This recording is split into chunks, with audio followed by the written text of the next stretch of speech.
Closing cost. Who pays for what? Take a look at this video and we're gonna talk about buyer's closing cost and seller's closing cost.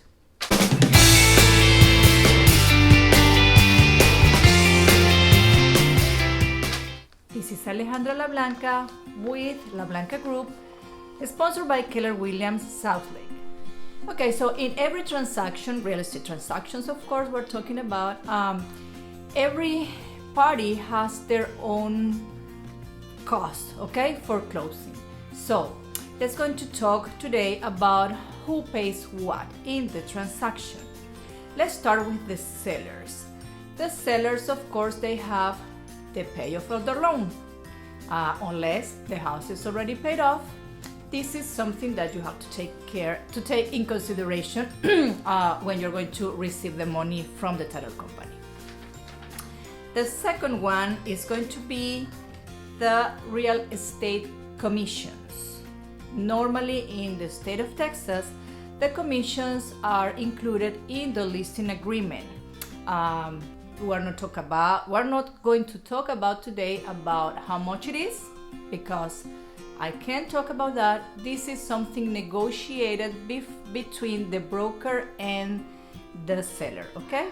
But that is normally a cost that belongs to the seller. Owner's title policy. What is that? Owner's title policy, it is an insurance policy that is going to protect you in the future against any lien that may present in the future, again, from the house. For example, let's say you sell your house today and in a week somebody knocked the door for your new buyer and they say, you know what, I know the owners of this house and they owe me money. So that policy is going to be protect them against, to transfer that lien, and it's going to protect you, because if you don't owe that money by the time you sell your house, this policy is going to be covering that issue. Okay, so the title company has to give a clean title of the house to your new buyer or to the new owner of the house, and that policy that you might be paying is to protect both parties. But at least, it's going to protect you, because nobody can sue you for that after closing. Tax prorations. Okay, the taxes, you know that when you pay your loan every month, the bank is taking from your account the principal, the interest, the taxes, and the insurance for the house, right? And the bank is the one paying the taxes every year by the end of the year. So let's say that you sell your house in April the 30th. That day you sit at the table and you're going to close your house that day. So what the title company does is they prorate the amount of the full year of taxes from the last year. The amount that they have calculated from the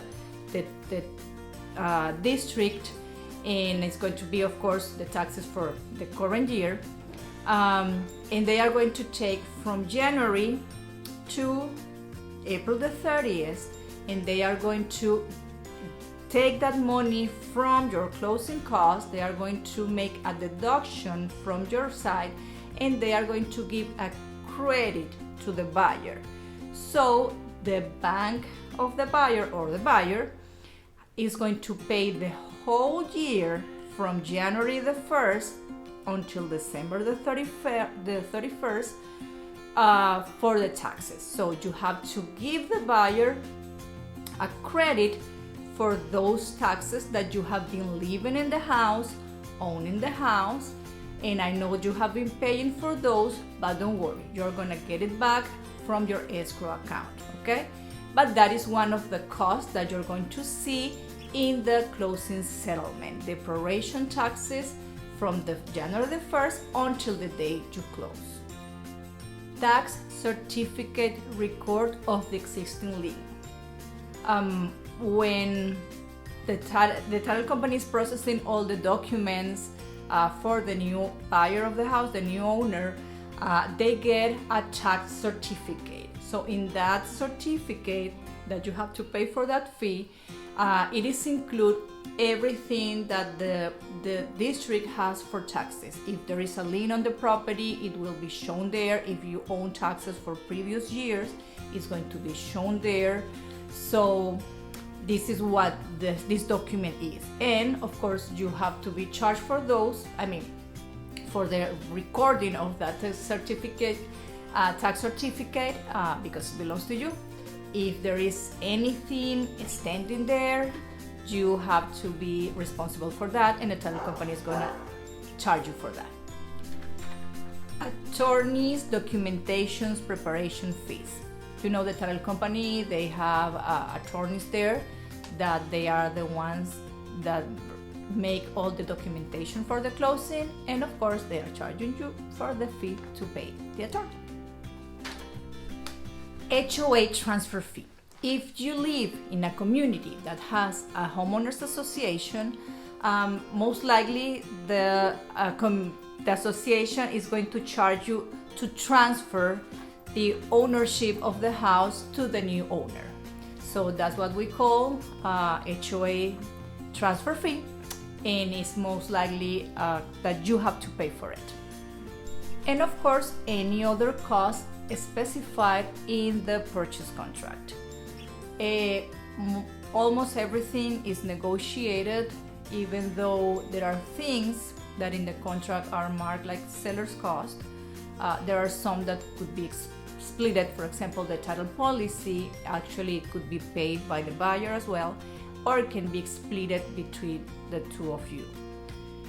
Everything is negotiated. In this market, we have seen that some of this cost, except for your loan debt, of course, and payoff, that are being assumed by the buyer as well to present you a better offer. But normally, this is what we call the seller's closing costs. Okay, now let's go with the buyer's closing costs, because buyers has also their own closing costs that they are going to be charged at closing as well.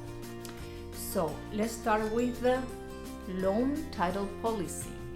As we spoke with the seller's part, there is this policy that covers the title for any liens created before the buyer gets the house.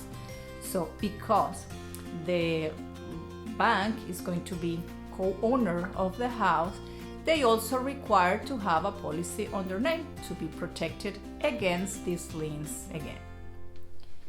Recording fees.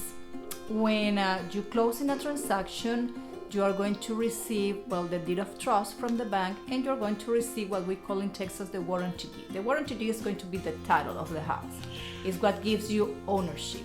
And in order for make it legal, completely legal, it has to be recorded, and that has a price. But it will be in your closing costs. So you probably will receive, after you close, a lot of mailing saying that they will charge you to record your title. Don't do that. That is another subject to talk, but I just want you to know that you are going to be charged for that at closing. It's going to be part of your closing cost. HOA association fees. While it's normal that the seller is the one being charged for the transfer fee, there are other costs of moving to a homeowners association that might be paid by the buyer. For example, some of them charge some deposits or some advance fees. So those are going to be normally paid by the buyer. Courier fees, if the title company needs to send you after closing all the paperwork that you sign with the record title and all the record papers that you sign, so they are going to charge you for that courier, but it's not much, don't worry about that. So the highest amount that you're going to need to bring as a buyer, and you have to take this in consideration when we talk about that buyer has around 3% at closing cost, it is because you are going to open an escrow account with your loan company. This escrow account, it is a saving account. Let's see it that way. So when you're going to pay for your mortgage every month, we already talked in the other part of the video about PD. PD is principal, interest, taxes, and insurance. So you are going to pay for that every month. But in order to the bank to be protected for the first month, they are going to charge you upfront at closing for several months. It depends on the lender. Sometimes it's 3 or 4 months of the insurance, and a few months, it depends on the lender, normally too, sometimes it's 6 months taxes, so that they deposit that amount upfront into that escrow account or savings account. And if you fail to pay your mortgage for a few months, they have how to respond to those obligations, because the house needs to have an insurance and the house has to pay taxes. So that is why you are being charged upfront at closing for several months, 4 or 5 months of taxes and 4 or 5 months of insurance. Some lenders charge a little bit more, like a year of insurance, but that's a discussion that you have to have with your loan officer upfront, so you will know exactly how much do you need to bring at closing. Okay, this does not include your down payment.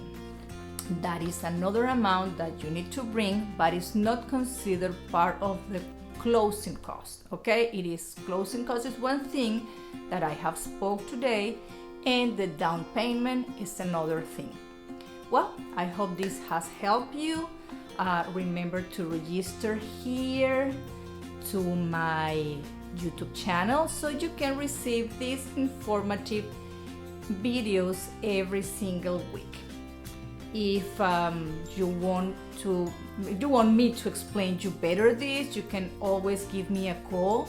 My phone number is 817-703-8191, 817-703-8191, and I hope to see you next week with more information that I will bring for you. Okay, have a wonderful weekend, and I'll see you next week. Thank you.